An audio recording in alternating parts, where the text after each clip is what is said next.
For the past week, we've hyped up the return of the Scottish Premiership. Let's be real.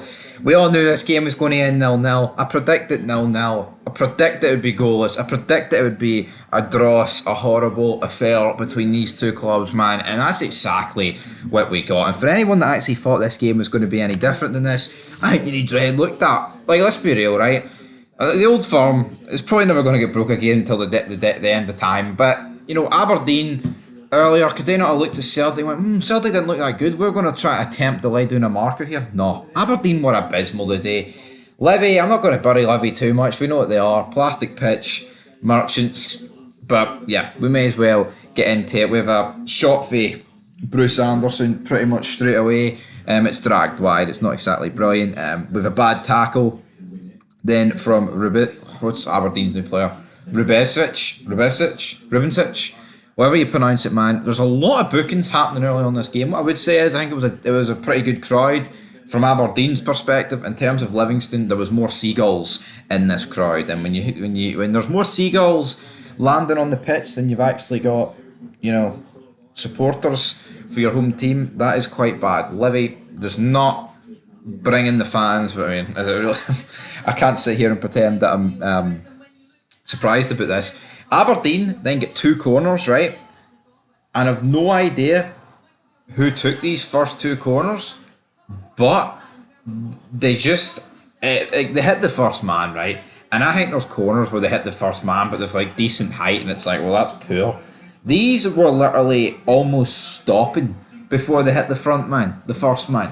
I've never seen corners this poor before in my life. These were abysmal. Realistically, what are Aberdeen doing here? I'm not too sure. The ball then gets whipped in.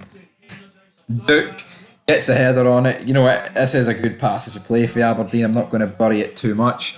They try and put it into the back of the net, but they can't. We are beginning to see now more extended half-time and full-time additional time, which, I mean, I'm not really the biggest fan of, if I'm being honest. Like, I like the fact that, you know, even if you time waste now, you're going to be punished for it. But getting to the 90th minute and then like, oh, there's going to be 15 minutes at it, it's a bit fucking ridiculous for me, in my personal opinion. We go into the second half. Aberdeen are not doing much. Let's be real. The ball manages to land the Duke again. He hits the side netting. Not exactly spectacular for Duke here. We then have a bad injury pretty late on in this game between Bruce Anderson and Rubensic. The clash heads, the blood is gushing out Bruce Anderson's dome.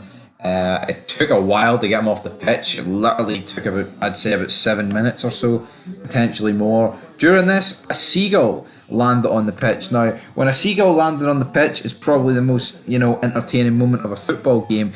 You know you've got a problem with that football game, but, you know, at least I didn't have to hear Davy Martindale come out and talk about how much he wants New Blade to move on. But there was a lot of bookings in this match, guys. There was 7 bookings. Mackay then got brought on for Anderson in the end. The seagull took off, and Aberdeen had a couple of corners, succession of corners at the end of the match. But just overall, not a lot happening, and it's just a dire performance, man. And the Aberdeen fans, you got like some of them clapping at the end. Really? Clapping your team to that? It was fucking shite. And I really hope Livy go down, man. I really hope Livingston go down. But anyway, guys, that's it for Fog Football. We'll have the Hearts and Motherwell games reviewed on Sports Scenes on later.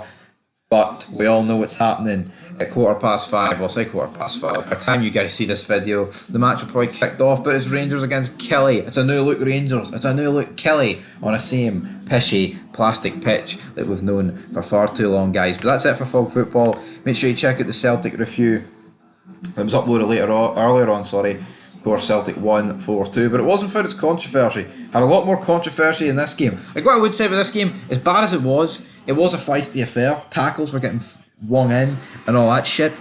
But at the same time, like, in terms of like clear-cut chances, it was dead. Yeah, I mean, there was a lot of nasty tackles, but I mean, that can only do so much for a game, in my opinion. Like, I'm not saying you can't have a good 0-0, but this wasn't one of them. And anyway, that's Fog Football signing out with Chris Sutton, James McFadden and Chris Boyd, all about to have a square go with each other. So it's kind of funny they've all travelled down from Glasgow to Kelly. You wouldn't see that down in England. But anyway, guys, till next time. Peace.